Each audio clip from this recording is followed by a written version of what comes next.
Hello বন্ধুরা, এখন বাজে 10টা 20 আর আমি পৌঁছে গেছি জঙ্গিপুর স্টেশন। আর আমাদের গন্তব্যস্থল হচ্ছে কলকাতা। আর এখানে এই দুই ভদ্রলোককে দেখতে পাচ্ছি সকাল সকাল। তারা দল বলে এই কনস্ট্রাকশন বিল্ডিং জুড়ে খেলা করছে। আর এখানে বর মশাই আর মেয়ে, এদেরকে দেখে সে কি আনন্দ, কারণ এদেরকে খুব একটা দেখতে পায় না। আর এদিকে আমাদের ট্রেন কিন্তু ছেড়ে দিয়েছে, আমরা ট্রেনে বসে পড়েছি। যেহেতু ট্রেন যে টাইম ছিল তার থেকে অনেক লেটে এসেছে, আর আমারও খুব খিদে পাচ্ছিল, তাই জন্য একটা 10 টাকার ভুজিয়ার প্যাকেট নিয়ে নিয়েছি। চলো এটাই খাওয়া যাক, আর কি করব। তা কলকাতার যা ট্রেন, এখানে কলকাতার বললে হবে না, ওয়েস্ট বেঙ্গলের ট্রেন সবসময় লেট।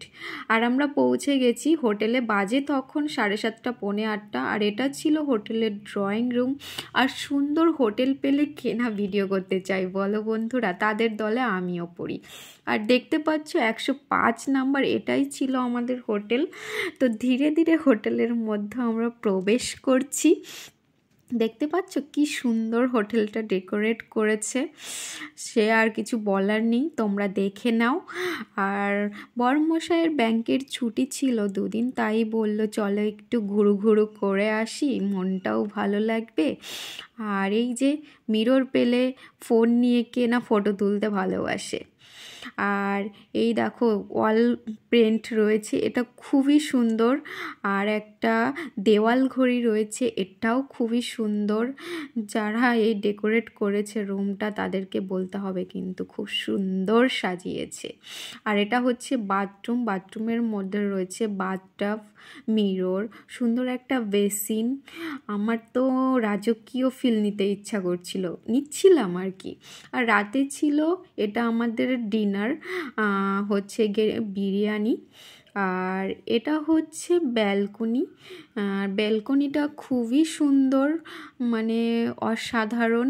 এখান থেকে নিচের ভিউটা পুরো দেখতে পাওয়া যায়। আর এটা হচ্ছে বট গাছ, খুবই সুন্দর। তারপর সকাল সকাল আমাদেরকে চা দিয়ে গেল, আমরা চা অর্ডার করেছিলাম। আমার হাতে দেখতে পাচ্ছ চা। বরমশাইয়ের কাছে যাচ্ছি চা নিয়ে, একসাথে চা খাবো জন্যে। আর চা না খেলে সকালটা মনে হয় না যে শুরু হয়েছে। তো আমরা চা খেয়ে আমাদের সুন্দর সকালটা শুরু করলাম। আর বরমশাই এইখানে বসে বসে চা খাচ্ছিল, আর হালকা হালকা ঠান্ডা হাওয়া দিচ্ছিল, আর মজা নিচ্ছিল। আর এই দেখো আমার গুড়গুড়ি সারা ঘর, সে ভাবছে যে তার খেলার মাঠ পুরো ঘুরে বেড়াচ্ছে। তারপর হচ্ছে নেক্সট ডে, আর আমরা একটা ক্যাব নিয়ে নিয়েছি। আমাদের গন্তব্যস্থল হচ্ছে চিড়িয়াখানা। আর আমরা ক্যাবে বসে পড়েছি। আর এই দেখো ক্যাবে উঠতে না উঠতেই আমার মেয়ে ঘুমিয়ে পড়েছে। আর একে কি বলবো, কারণ অনেক জার্নি হয়ে যাচ্ছে, তো ওর জন্য ভালো হচ্ছে না ব্যাপারটা। দেখো পাপার গলে ঘুমিয়ে ঘুমিয়ে ঘুরবে তাকে। তারপরে অবশ্য যদি ওকে ওঠানো হলো, কারণ ওর জন্যই আসা। অ্যানিমেলসগুলো ওকে দেখাবো, খুব মজা পায় ও, অ্যানিমেলস খুবই ভালোবাসে। তো আমরা চিড়িয়াখানায় চলে এসেছি। আর এই যে বাঘমশাই পিঠে রোদ লাগিয়ে ঘুমাচ্ছে, এই ভদ্রলোককে এতজন দেখতে আসছে, কিন্তু এনার তো ওঠার নামই নেই, ইনি আরাম করে ঘুমোচ্ছে। আর দেখো সুন্দর রাজহাঁস এখানে জলে চড়ছে। আমার তো খুব ভাল লেগেছে এই রাজহাঁসগুলোকে, জাস্ট ওয়াও ওয়াও ওয়াও। তারপর আমরা জিরাফ ওয়ার্ল্ডে ঢুকে গেলাম। দেখতে পাচ্ছ লোকের কি ভিড়, সেদিন এত ভিড় ছিল, আমি এত ভিড় কখনো দেখিনি। মনে হচ্ছে কলকাতার সব মানুষ ওখানে এসে হাজির হয়েছে।